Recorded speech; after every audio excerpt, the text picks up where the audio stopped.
So recently I've been doing a lot of Counter-Strike 2 coaching, and one thing that I've noticed a lot of my players are suffering from, and also a lot of people in the community, is over flicking and not understanding how to use flicking properly inside of this game. A lot of us really don't even understand what the point of it is, and we think that we have some really cool highlight clips. We think we have a lot of, crazy moments, all this stuff, but ultimately, guys, you're looking like a noob, and I want to help you get better because your highlights are awesome, everything is amazing, but at the end of the day, you are hurting yourself and making it a lot harder for yourself to multi-frag and find impact. So today I'm going to give you the remedy. I'm going to help you understand flicking and when we should be using it, when we should avoid it, and just everything that you need to know about it. Before we get into that, I do have to give you a message about how to get the best op skin if we're going to learn how to flick. The sponsor of today's video is SkinsMonkey, an automated CS2 trading site with a 35% deposit bonus and a free $5 for one $100 trade. They offer an instant way to get new skins, 24/7 live chat support, and multiple skins in their inventory with so many great filters to get exactly what you like. Right now they are doing a Christmas event and they are giving out a free gift to everyone. You can get a completely free CS skin, up to 50% deposit bonus, or a free balance to use on the site. The first gift is absolutely free and you can earn more and more gifts depending on how much you trade on their site. In addition, they are also running an advent calendar. This is your chance to be entered in raffle tickets, get deposit bonus and XP on the site. There's just so much good stuff out there for everybody.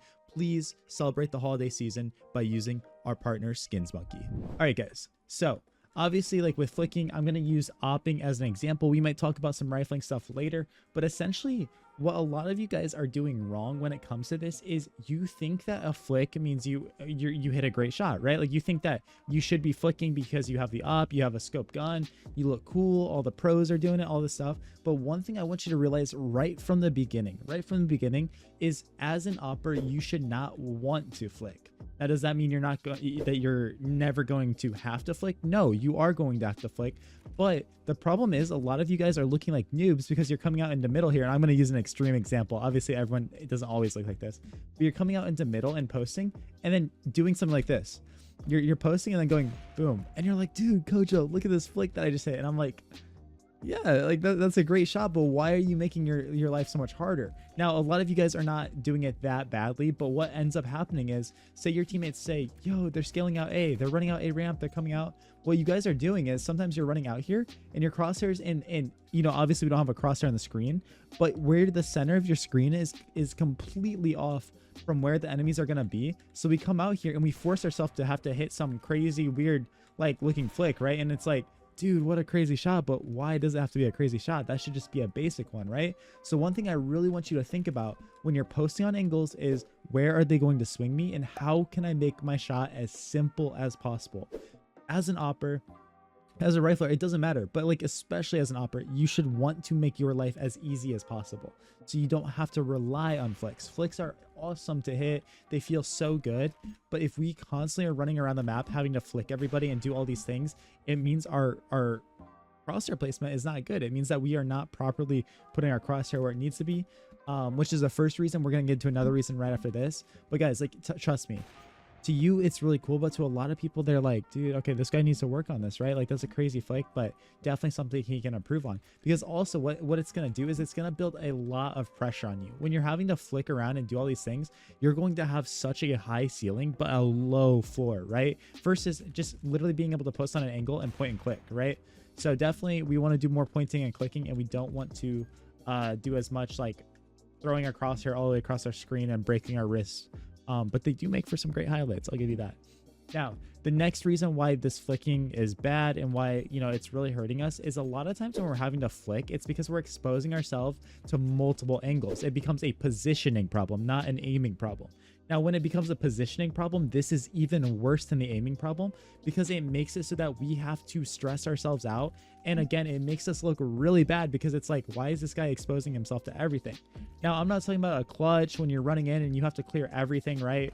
a 1v3 clutch and we're running in here, boom, we have to no scope and then flick to this guy and then do a 580 triple double scope in scope and then no scope to win the major, right? I'm not talking about that because obviously we're going to have to clutch when we are running in our retakes and clearing a lot of angles, but a lot of you guys are literally making it so much harder for yourself and forcing yourself to flick by putting yourself in spots where you're exposed to most things. Again, I'm going to use an extreme example here just to get my point across. Guys, it's stuff like we're putting ourselves in the middle of A site where we're exposed to ramp and palace, and then when we're sitting here and holding ramp, we start getting shot at. We have to like flick over to palace and we're like, yeah, bro, I'm insane. But it's like, dude, we're literally positionally just giving the round away to the enemy, and you know, we're happy we hit the shot. I see a lot of players do this when they peek stairs, right? They're like, oh, I want to kill a guy that's like running across site, but they completely forget about the fact that people could be peeking them from any different angle. And I tell you this because this is the over peek. This is the mistake I make a lot, is specifically stairs. They come up here to fight that guy, and all of a sudden there's a guy over there in Apex that fights them, right? And they're like, hit this crazy shot. So again, you're never going to be able to control it all the time. There is sometimes that you have to be overexposed, you have to be in these positions. But if you've learned anything from my channel over the years when it comes to opping, we want to put ourselves behind pillars and we want to put ourselves in places where we can fall back and reposition, right? That's why if we're holding palace, we want to hold it here instead of having to, you know, and so we can run away instead of having to hold palace from here, where we're putting ourselves in a corner. Same thing with a ramp. If we have a teammate holding palace, we can hold ramp from here. The idea is we can fall. The idea is we can shoot and reposition and do all this good stuff. So while your flicks are awesome, while they're amazing, you're putting yourself out in the open. Now let's touch on the mental side of things that we briefly talked about earlier. Now from the coaching that I've done, guys, and check out my second channel. We do lots of good coaching stuff over there. It becomes really draining mentally when you have to force yourself into these high pressure, high intensity like situations for no reason, right?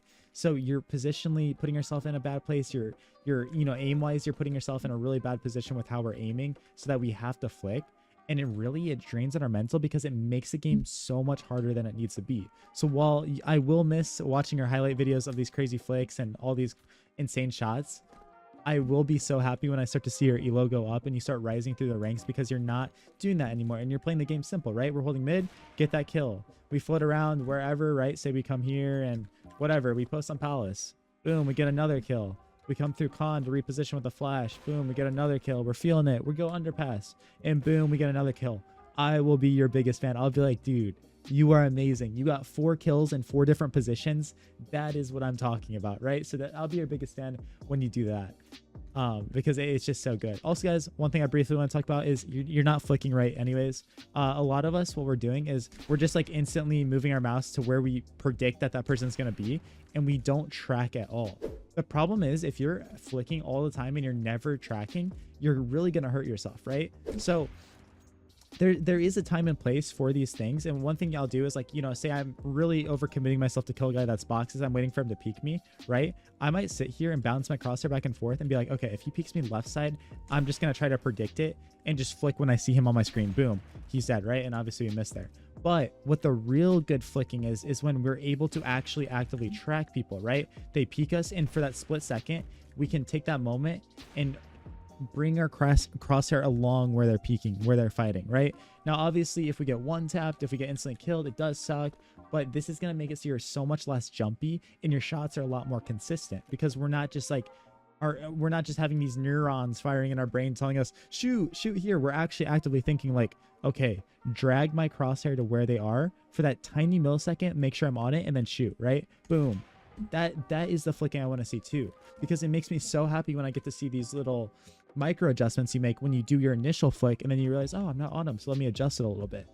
I think that a lot of the stuff in this video is going to be something that helps you understand flicking a lot more. I think that this is really helpful for players that are newer to the game and they didn't really understand what they're doing, and they kind of just are like, dude, Koja, look at these highlight clips. So like I said, send them to me, join my Discord. I'd love to see them all, but I want to see some smart clips. I want to see some outplayed tactically and positionally clips where you are just absolutely destroying people. So thank you guys so much. Subscribe to my channel, subscribe to the second channel, help me out, and I'll see you guys in the next video. I appreciate every single one of you guys. Let's keep grinding, let's keep growing, and becoming the best player possible. Peace out.